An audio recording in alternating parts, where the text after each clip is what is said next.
I'm Jeff Sikkenga, Executive Director of the Ashbrook Center, and this is The American Idea, where we discuss the ideas, people, and events that have made America what it is today.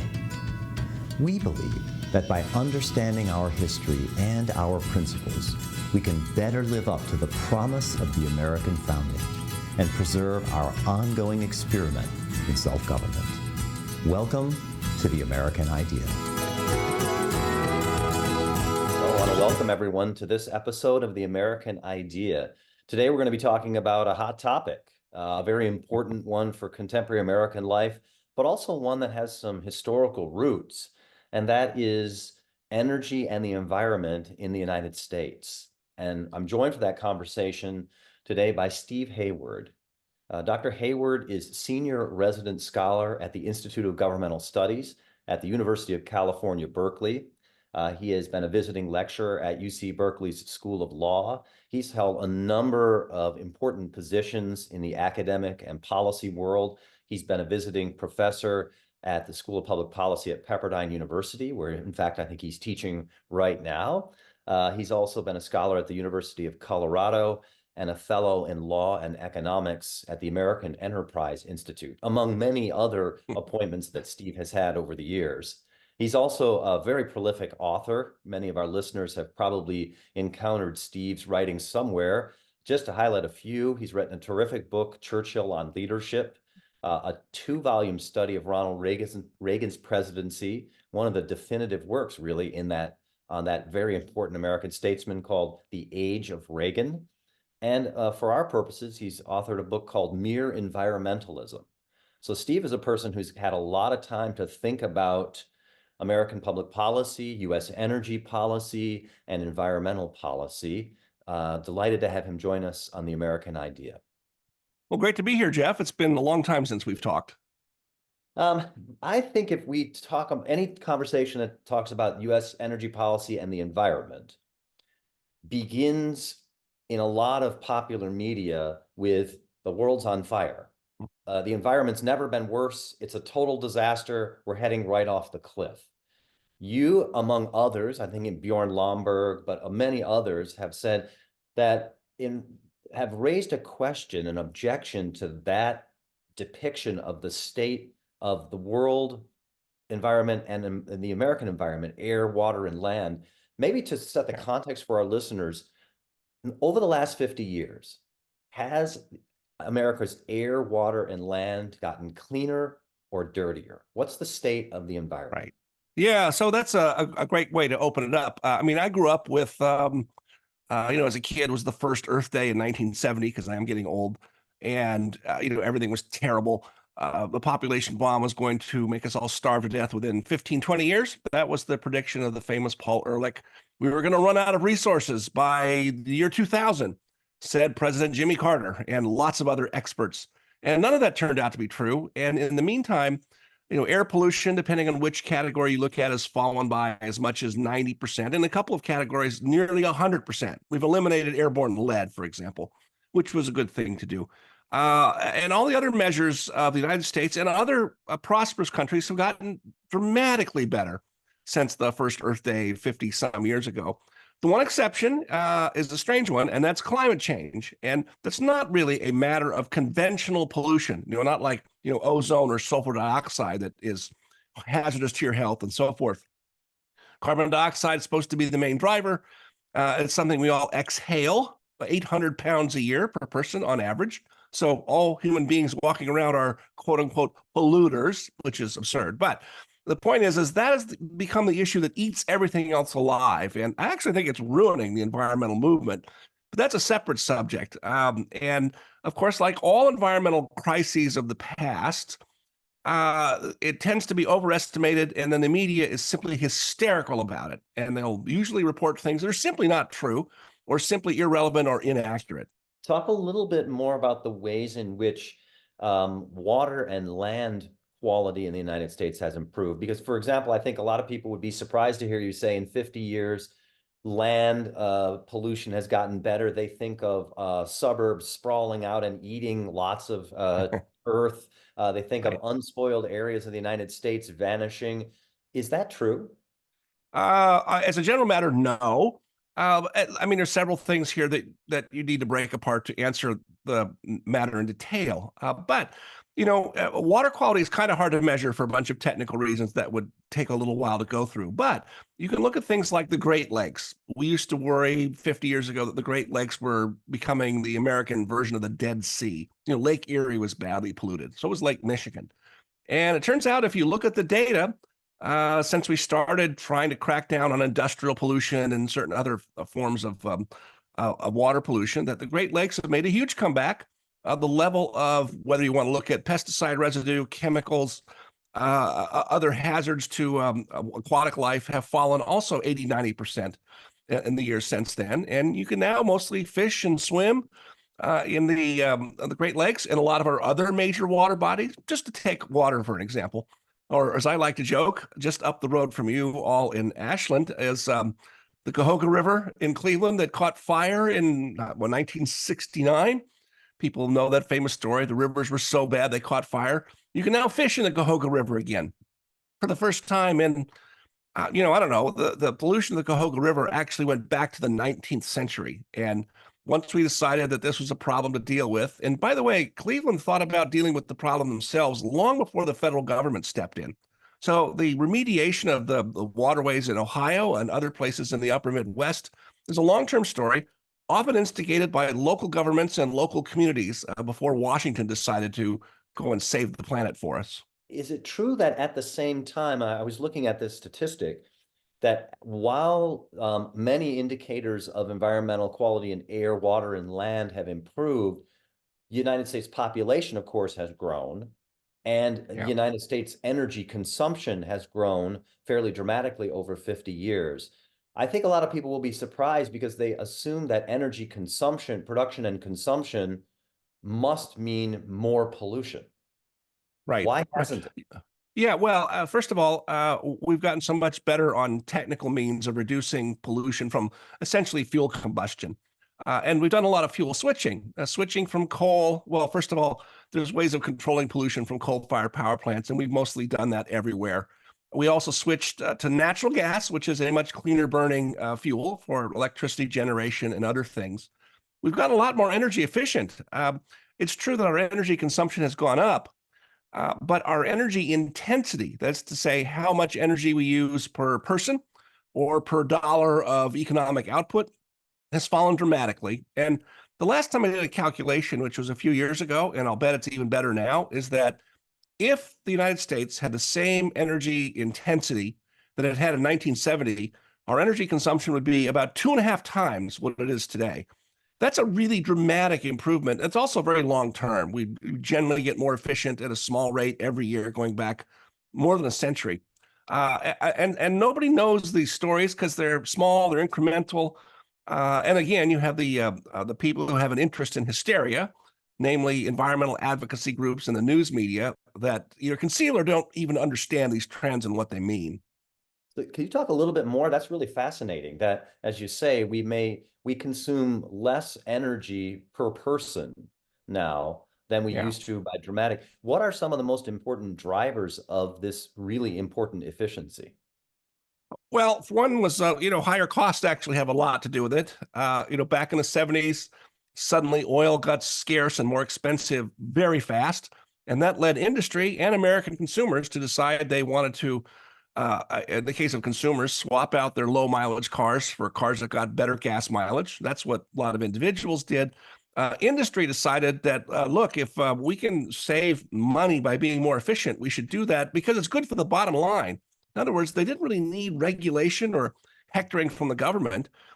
People adjusted spontaneously to a higher cost environment. We can set aside to later whether oil is actually scarce or not. There's more of a political problem than an actual market problem there.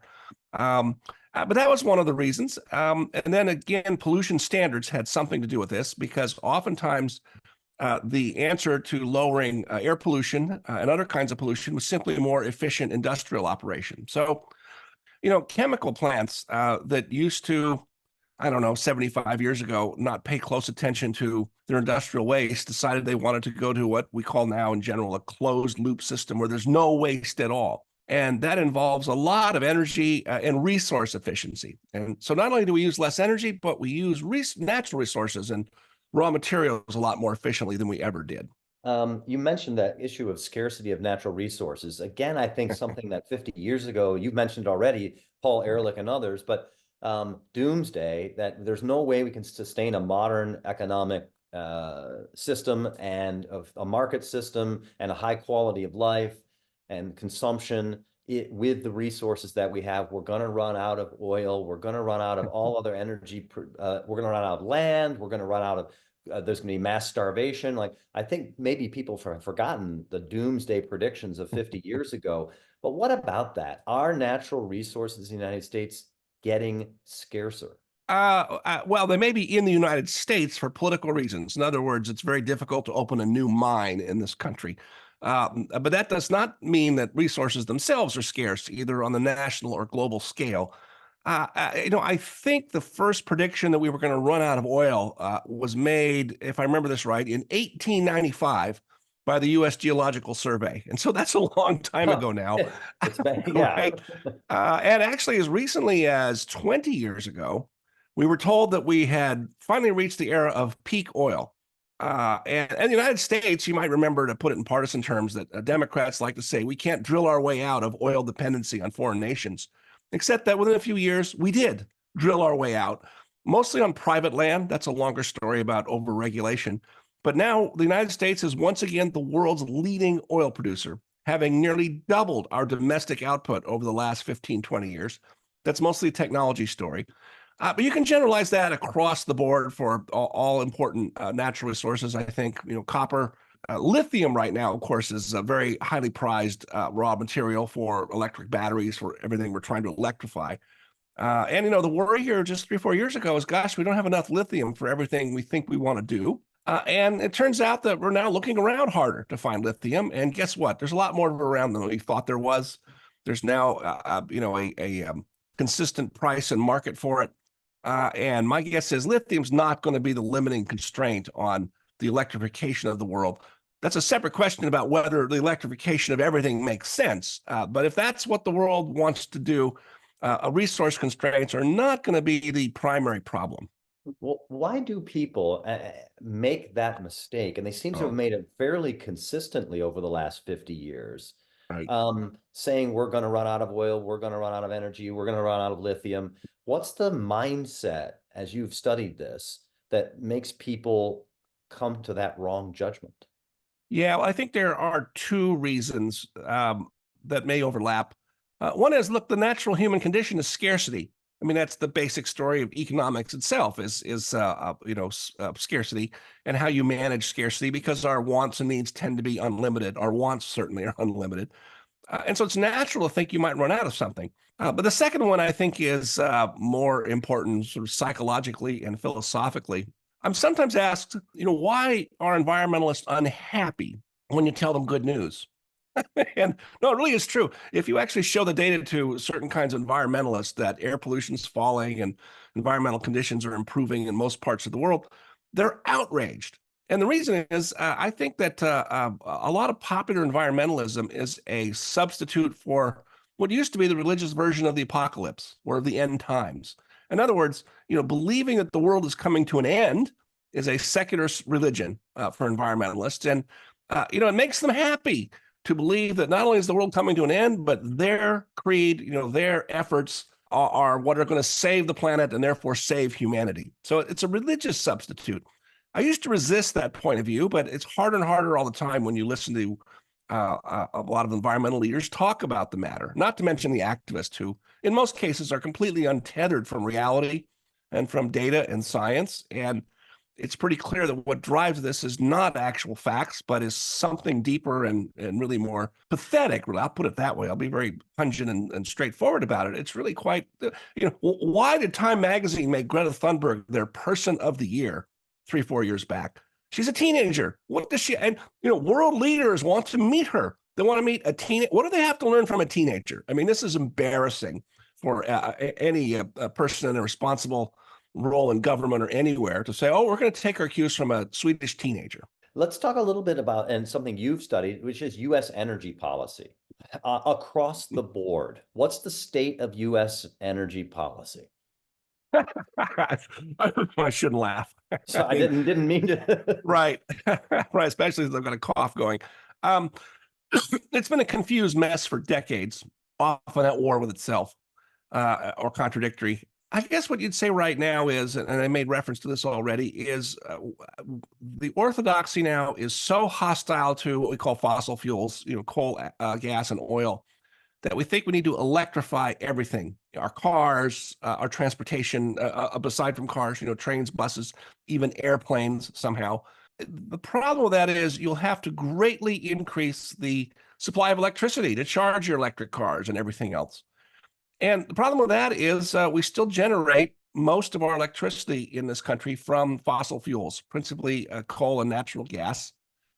Nuclear may make a comeback, and it certainly should, I think. The problem is nobody's thought through the resource requirements of this to the extent that it's necessary. And then the second thing is there's a purism to it, and it really does derive from the hatred of fossil fuels. So let's take just electric cars for a moment. Right now, the push is to get us all to drive all electric cars out here in California, where I am. Within, I think it's 13 years, a little more than 10 years, we're supposed to have an all-electric car fleet for sale. In other words, they want to ban conventional gasoline-powered engines in California 11 years from now. And, to suppose that electric vehicles, with all of their limitations of charging times and various other things, are going to replace the flexibility of gasoline-powered cars is a real fantasy, and I think it won't happen. However, here's the thing. We do have a technology, and you can find some hybrid electric models. They have a smaller battery, so less raw materials for a battery. They have about a 50-mile range on electric charge, and then the gasoline engine will kick in. And so the point is, if you, instead of trying to have purely all electric cars, we encourage the auto industry, or allow the auto industry to simply make hybrid electric cars as an option for consumers who want them, you would get a vast reduction in the consumption of gasoline and fossil fuels, a vast reduction in conventional air pollution and carbon dioxide emissions. But that's not good enough for the environmentalists. They so hate fossil fuels that they refuse to extend any of the tax credits, any of the subsidies for the production and distribution of hybrid electric cars. That's the kind of purism that's actually hurting their cause. And I'll add one more thing. Right now, we are building wind and solar power everywhere. I think there's reasons to be very critical of those sources because of their intermittency. But regardless of that, one problem that the Biden administration was aware of but ignored, the permit process and the regulatory process for doing that is still very kludgy, as I think we might say. And so even environmentalists are starting to wake up, like the Washington Post recently in their editorial page said, look, all this wind and solar power is not going to amount to anything if we can't modernize the grid, and we can't modernize the grid with today's regulatory structure. And the answer from people on the left in Congress has been, no, we don't want to change our regulatory structure. And so, the environmentalists can't get out of their own way. Before we continue with our conversation, I'd like to take a moment and ask you to learn a little more about the Ashbrook Center and how you can help us continue our work with teachers, students, and citizens. I'm Chad Kiefer, Director of Philanthropy and Strategic Partnerships here at Ashbrook. At its heart, America's story is about the lives of patriots who have given their last full measure of devotion to preserve and protect what it means to be an American. But the tragic truth is that the American story is being rewritten as one of oppression and despair. Back in 1776, the founders took a chance when they created a new government built on principles of liberty. They took a chance on America. Now I'm challenging you to do the same. Your gift to Ashbrook today reaches students, teachers, and citizens across the country, helping them to understand why America is worthy of their devotion. With so many forces eroding our history and taking away from our principles, isn't it time we give America a chance? Your investment is encouraged now more than ever. Please visit us today at ashbrook.org/support. You mentioned other types of American fuel, like, for example, natural gas, which seems, if I'm right, to be a much cleaner fuel in many ways and produce a lot of energy per unit. Yeah.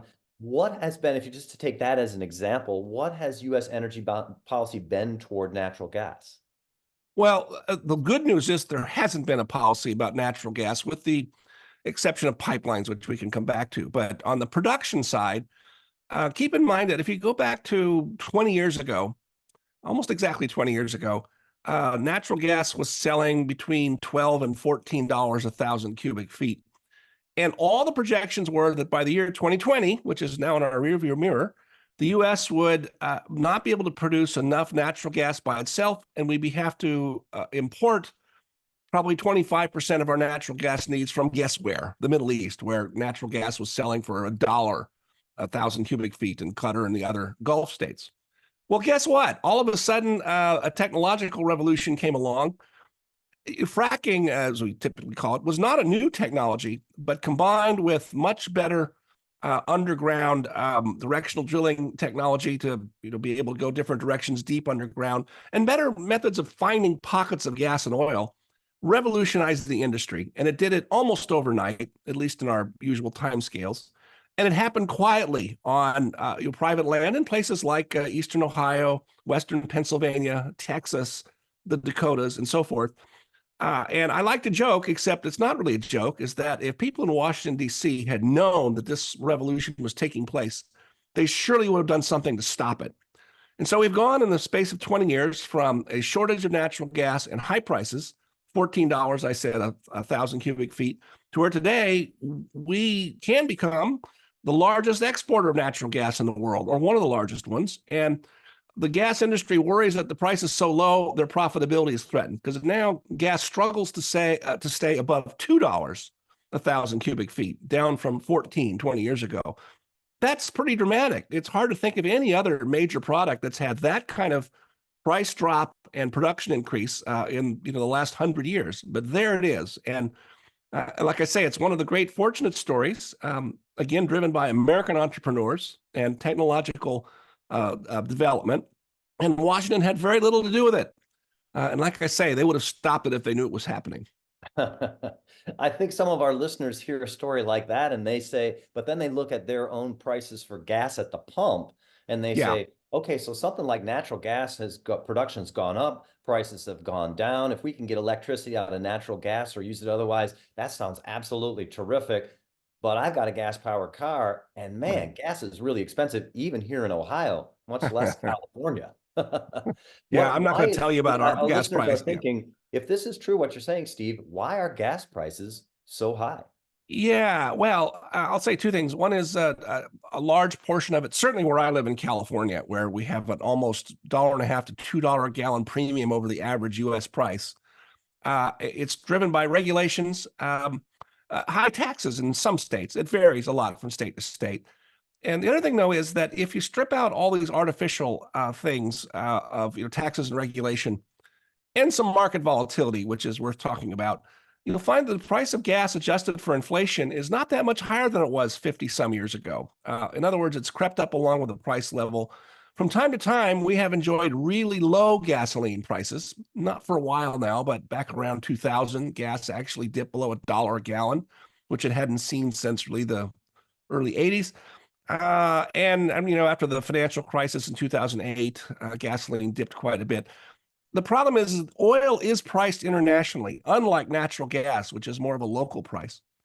And when Russia reduces production and when the Arab countries reduce production, it does tend to have a spike in prices. Those price oscillations have gone down some since the United States increased its oil production here in the last decade, but we're still at a little bit at the mercy of an international oil market. That's one problem. The other problem is most people who drive up to the pump, what means all of us, we see three grades of gasoline. We see, basic, unleaded, mid-grade, and premium. And we think, we have three kinds of gasoline depending on octane level and what kind of engine you have, supposedly. Well, it turns out that in the United States, we have over 80 kinds of gasoline, 80. And you're like, what are you talking about? What can that mean? Well, it turns out that for regulatory reasons, stretching back to the original Clean Air Act, We have a lot of very special blends for localized atmospheric conditions, especially in California. But also, I suspect, I'm not familiar with Ohio, but I suspect you have some special blending requirements for Ohio that kick in the summer. I won't go through some of the technical aspects, but all of those special blends of gasoline that we use for environmental reasons increase the price of gasoline. If we just had 3 kinds of gasoline for the whole country, I'm not sure what the estimates are, but it would take, 15, 20, 30, maybe 50% off the 50 cents, off the cost of a gallon of gas. But that's something that also people almost know nothing about. And I'll add finally, although it's a long story, is that most of those special blending regulations are by now obsolete. They might have made sense in 1990. They really don't make sense anymore. But the environmental regulators hate to let go of a regulatory regime. So if you're thinking about, you've studied this, and you're thinking about, I know we can't wave magic wands, especially in energy policy, where there's a lot of complicated, patchwork of state legislation. There's, of course, congressional legislation. There's federal regulatory agencies, all of which, as you're pointing out, have all kinds of regulations and input into this. But if Steve Hayward could wave a magic wand and implement 2 or 3 or 4 of the most important reforms in U.S. energy policy, and you say, okay, if we do these things, we're going to maintain a cleaner environment. We're also going to have affordable, reliable energy for ourselves, for our lives, and for our economy, for a modern economy. What would some of those most important reforms be? One of them would be energy infrastructure of all kinds. I mentioned the grid already, but also pipelines. We have this bounty of natural gas, but lots of opposition to building new pipelines to move it around where it could do a lot of good, like the Northeast, where New York has been blocking new pipelines for a long time. I'll mention, by the way, this hostility to pipelines. You may remember that on day one of the Biden administration, the president canceled the Keystone XL pipeline that was under construction. And I still don't quite understand the legal authority for doing that, because it was a privately funded, privately built project with the federal permit, and the permit was revoked. See, and that's what I don't understand. It's one thing for government to say, we're not going to give you a pipeline for something. That happens all the time. I do not know of any instance in American history where a president or an administration canceled a previously permitted project that was already under construction by the private sector, and threw thousands of workers out of their jobs instantly. I don't think that's ever happened before, and it's amazing that that has escaped comment. But we need to have the flexibility for energy supplies to move around. The second thing I do, in addition to simply allowing more infrastructure, we really do need to think harder about how to update the whole world of nuclear power. And I'm not a super expert about nuclear power, but there are a lot of new designs under research and development. And, we still have a nuclear regulatory commission with something like 6,000 employees, and I'm not quite sure what they do except collect reports and read them over. And supposedly the newest draft guidelines for new generations of nuclear power make it harder to build them instead of easier. There's no reason why, there's really no evidence that I can think of why our nuclear power plants are less safe than the ones that have been built around the world, and generally much cheaper than ours and much more quickly than ours. We have the stupidest and most cumbersome regulatory process in the world for building nuclear power. And, there's no reason for that to persist. About that? Sure. Because that seems like a really interesting point. If you think of European countries or Japan, I think of France, for example, but right. A lot of countries have a astonishing percentage of their energy is produced by nuclear power. Why is it so much lower? Take a little bit more time to explain why is it so much lower in the United States than in other developed countries around the world? Oh, there's a whole lot of reasons, but France is the best example. They went from almost no nuclear power, I'm going to say 1970. They might have had 1 or 2. I'm sure they did for actual nuclear weapons purposes. But then when the oil crisis hit, and France used to generate a lot of its electricity with oil. We used to generate 20% of our electricity from oil back in the 70s. Today, that number is essentially 0. Here and there's an old oil-fired power plant that's used as backup for emergency situations. But So France was importing a ton of oil, and suddenly they said it's going to be cheaper if we go big with nuclear power. So in the space of about a decade and a half, France built, I think the number's around 70 nuclear reactors. During that same period, we finished building 4 or 5 and started no new ones. And so, today France gets almost 80% of its electricity from nuclear power. We get about 18% now, I think. It used to be 20.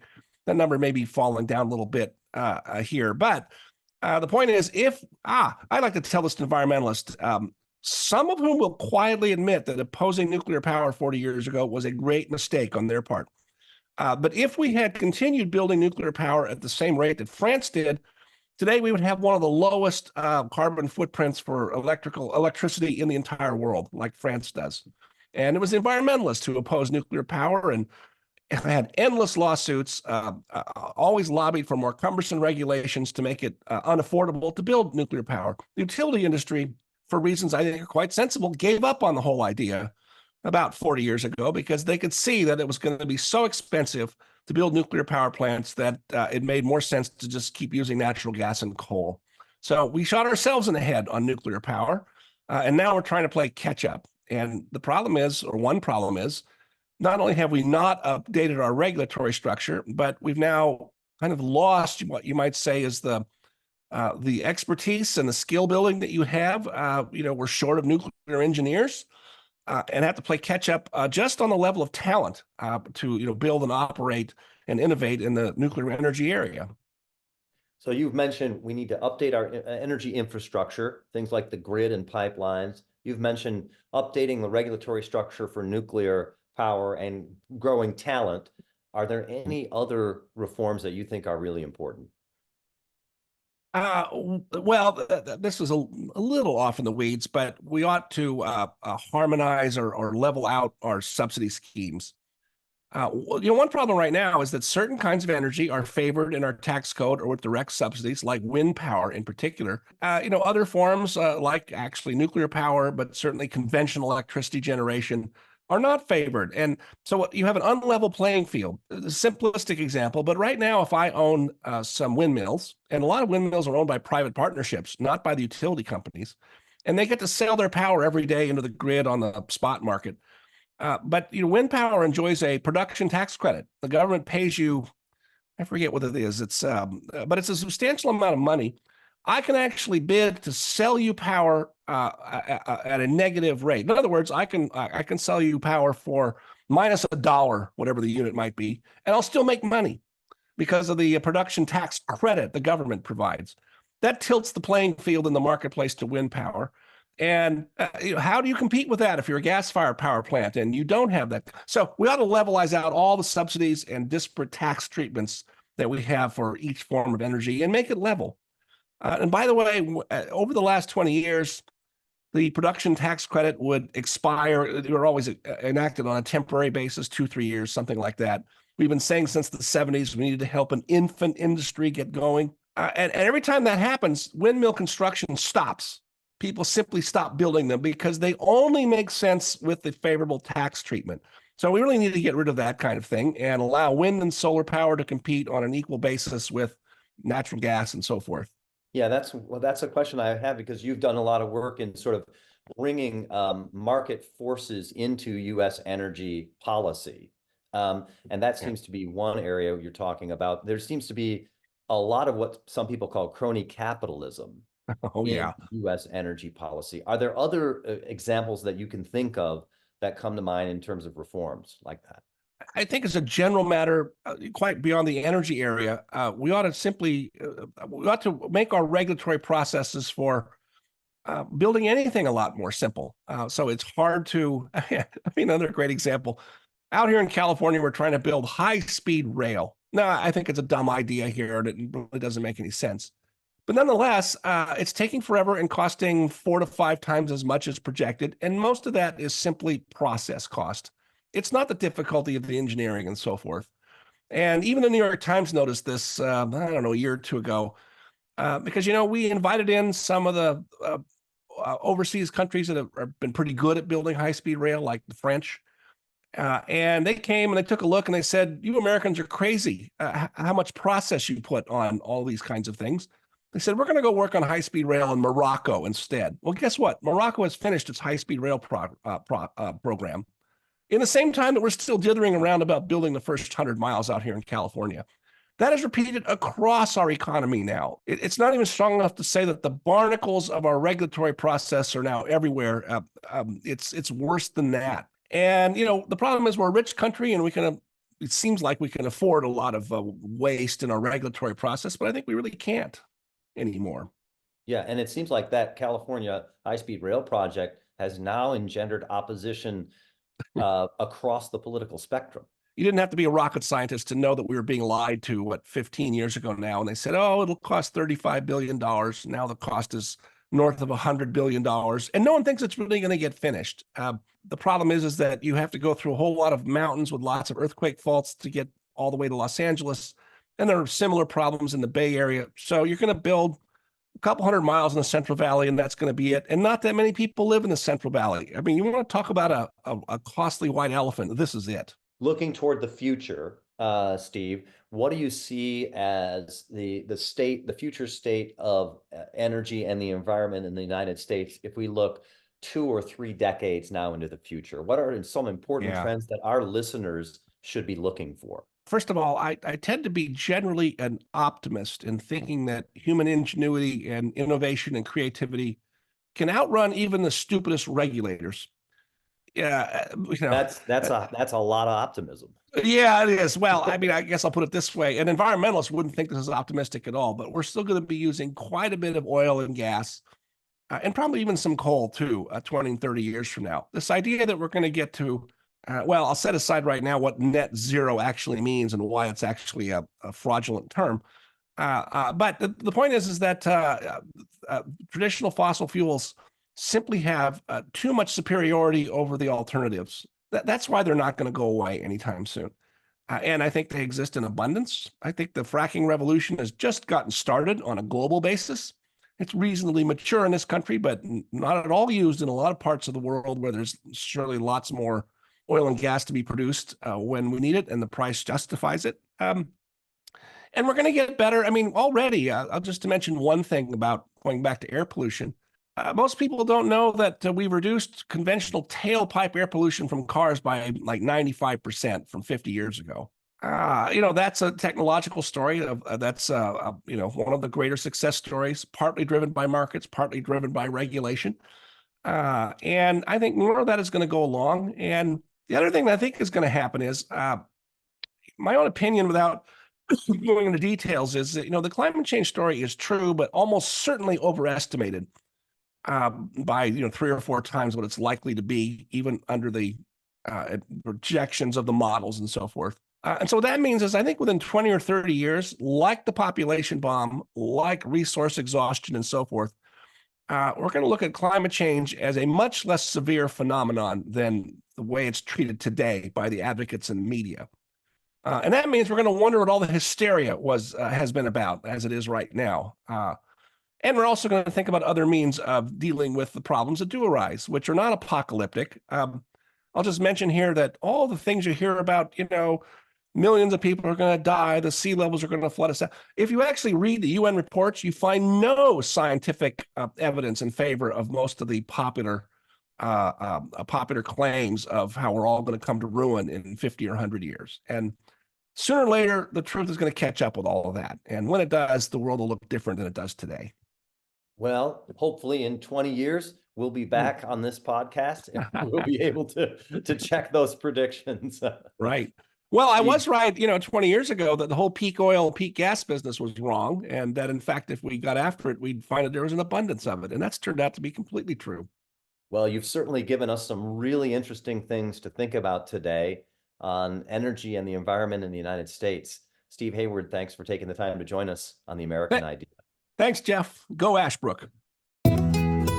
Thank you for listening to this episode of The American Idea. If you enjoyed this episode, remember to subscribe at Apple Podcast, Spotify, or wherever you get your podcasts, and leave a 5-star review. If you want to learn more or get involved in Ashbrook's vital work, visit our website, ashbrook.org.